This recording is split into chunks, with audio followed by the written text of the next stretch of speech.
Hello दोस्तों, welcome back to another video. जैसा कि आप जानते हो HSTS की राउंड 2 का रिजल्ट आ चुका है। This was the final round from Haryana state technical education society. इसके बाद अब कार्रवाई फिजिकल काउंसलिंग की स्टार्ट होने वाली है। आज के इस वीडियो में दोस्तों इस रिजल्ट को आप कैसे इंटरप्रेट कर सकते हो, किन चीज़ों का ध्यान रखना है, आगे जाके कब रिपोर्ट करना है, क्या डॉक्यूमेंट्स लेके जाने हैं, सभी चीज़ों को वन बाय वन आपके सामने डिस्कस करने की कोशिश करता हूँ। तो चलिए बिना किसी देरी के आज के इस वीडियो की शुरुआत करते हैं।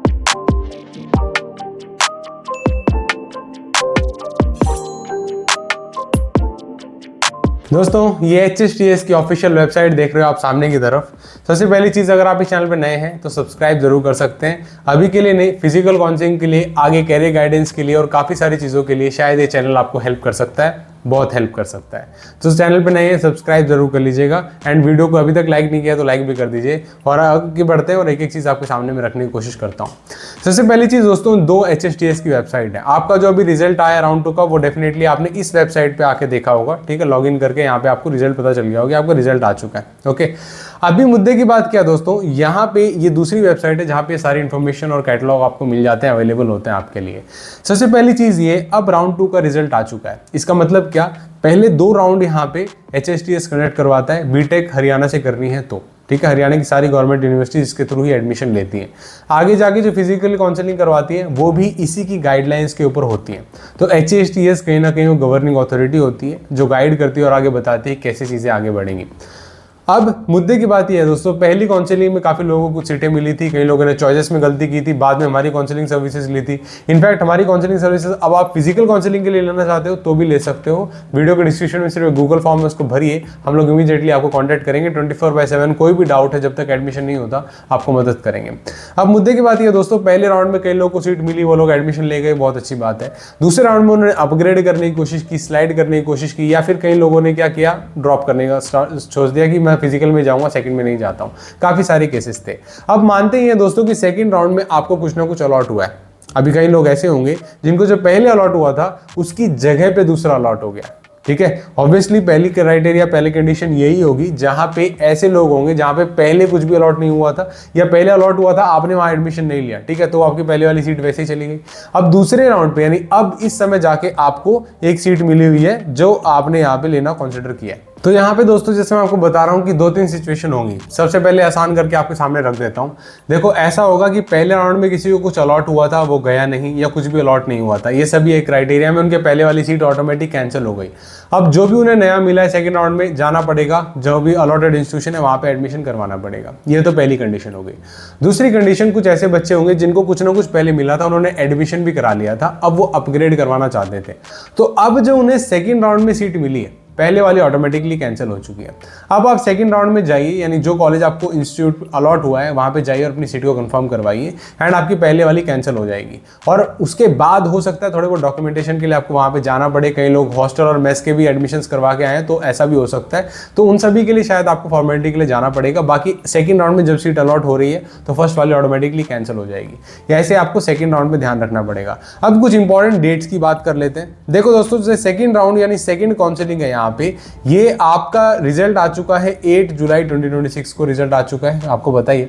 उसके बाद क्या आपको फिजिकल रिपोर्ट करना पड़ेगा, यानी 9 जुलाई से लेके 13 जुलाई के बीच में कभी भी आप रिपोर्ट कर सकते हैं। फिजिकल रिपोर्ट करने का मतलब क्या है, ये जो अलॉटेड लेटर है, सीट अलॉटमेंट लेटर, इसको लेके जाइए। इसके साथ आपके जितने भी ओरिजिनल डॉक्यूमेंट है plus 3 set of photo attested, photocopy attested आप लेके जाइए अपने साथ। ओके, उसके बाद क्या दोस्तों, जो भी अपडेटेड सीट वैकेंसीज होंगी वो 13 जुलाई को अपलोड कर दी जाएंगी पोर्टल के ऊपर। HSTS को पता चल जाएगा। Last date full fees refund की 20 जुलाई 2026 रखी गई है। फिजिकल काउंसलिंग अगर इससे पहले हो जाती है तो आप इसमें करवा सकते हैं, बाकी ये डेट एक्सटेंड भी हो जाती है। आप हमारे चैनल को फॉलो कर सकते हैं, और जैसा मैंने बताया व्हाट्सएप और टेलीग्राम के ग्रुप्स भी मैं अटैच कर दूंगा वीडियो के डिस्क्रिप्शन में, आप उनको भी जाके फॉलो कर सकते हैं। बिकॉज कई सारी इन्फॉर्मेशन वीडियो के थ्रू नहीं, इमीडिएटली हम लोग वहाँ शेयर कर देते हैं। यहाँ पे दोस्तों साफ आपको पता चल रहा है फाइनल कट ऑफ डेट 14 अगस्त 2026 रखी गई है एडमिशन की।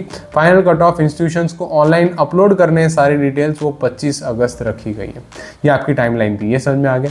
अभी सेकंड राउंड में कई सारे ऐसे लोग होंगे जिनको कुछ ना कुछ अलॉट हो गया होगा। YMCA अलॉट हो गया होगा, UIT अलॉट हो गया, कोई ना कोई कॉलेज हरियाणा का इंस्टीट्यूट अलॉट हो गया होगा। तो वहाँ पे जाके एडमिशन करवाना चाहते हैं, एडमिशन सुनिश्चित करवाना चाहते हैं, तो उसके लिए आपको कुछ डॉक्यूमेंट्स लेके जाने पड़ेंगे। क्या है वो डॉक्यूमेंट्स? ये वो लिस्ट ऑफ डॉक्यूमेंट्स डॉक्यूमेंट्स है दोस्तों जो वेरीफाई करेगा आपका अलॉटेड इंस्टीट्यूशन, यानी जो इंस्टीट्यूट पे आप जा रहे हो सीट कंफर्म करने। वो कौन से डॉक्यूमेंट्स? पहला है हरियाणा रेसिडेंसी का सर्टिफिकेट होना चाहिए आपके पास from employer who has passed. अगर जो हरियाणा 12th हरियाणा से पास नहीं की थी उसको रेसिडेंसी देना ज़रूरी होता है हरियाणा जनरल कैटेगरी का बेनिफिट उठाने के लिए, ठीक है। और दूसरी चीज़ क्या है, कैटेगरी सर्टिफिकेट की बात करेंगे तो जो भी आपकी कैटेगरी है रेस्पेक्टिवली उसका सर्टिफिकेट आपके पास होना ज़रूरी है, अनिवार्य है। कश्मीरी माइग्रेंट का सर्टिफिकेट होना चाहिए अगर आप उस कैटेगरी से बिलोंग करते हैं। ईडब्ल्यूएस का होना चाहिए, ईडब्ल्यूएस से बिलोंग करते हैं तो। उसके बाद हरिहर सर्टिफिकेट और इनकम सर्टिफिकेट भी होना चाहिए, टीएफडब्ल्यू और ईडब्ल्यूएस कैटेगरीज के कैंडिडेट्स के लिए ज़रूरी होता है, ठीक है।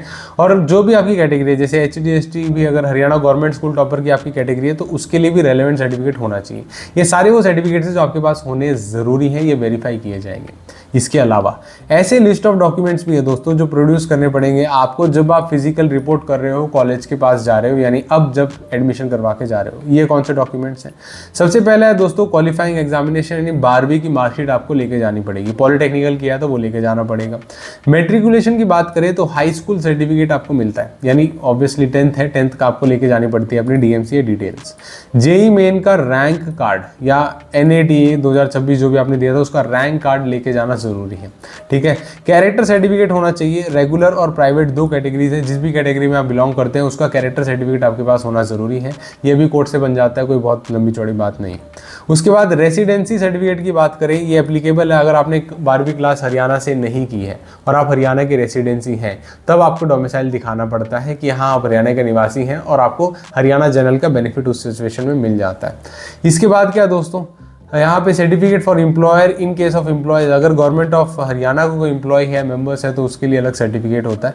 फिर आता है शेड्यूल कास्ट सर्टिफिकेट की बात करें तो वो वेरीफाई होना चाहिए फ्रॉम PPP डाटाबेस। जैसे मैंने बताया परिवार पहचान पत्र पे आपकी डिटेल्स वेरीफाइड होनी चाहिए और सही होनी चाहिए, वहीं से काफ़ी सारी डिटेल्स ली जाएंगी।